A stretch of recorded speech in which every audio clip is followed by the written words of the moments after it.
Keep back your servant also from presumptuous sins. Psalm, chapter 19, verse 13. Such was the prayer of the man after God's own heart. Did even holy David need to pray thus?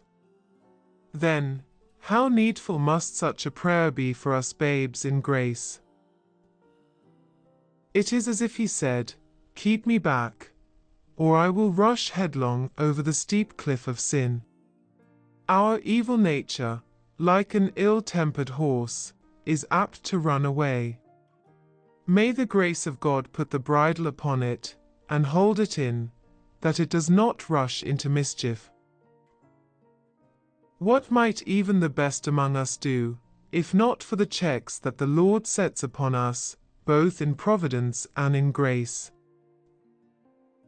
The psalmist's prayer is directed against the worst form of sin, that which is done deliberately and willfully. Even the holiest need to be kept back from the vilest transgressions. It is a solemn thing to find the Apostle Paul warning believers against the most loathsome sins.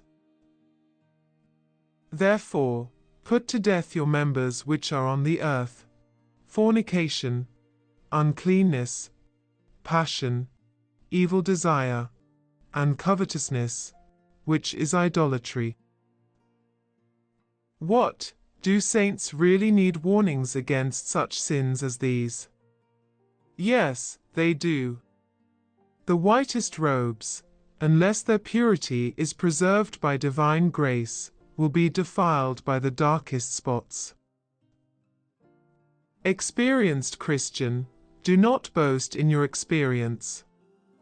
You will trip, if you look away from Him who is able to keep you from falling. You whose love is fervent, whose faith is constant, and whose hopes are bright, do not say, "We shall never sin," but rather cry, "Lead us not into temptation." There is enough fuel in the heart of the best of people to light a fire that will burn to the lowest hell, unless God quenches the sparks as they fall. Who would have dreamed that righteous Lot could be found drunk and committing uncleanness? Hazael asked, "Is your servant a dog, that he should do this thing?" And we are very apt to use the same self-righteous question. May infinite wisdom cure us of the madness of self-confidence. Amen.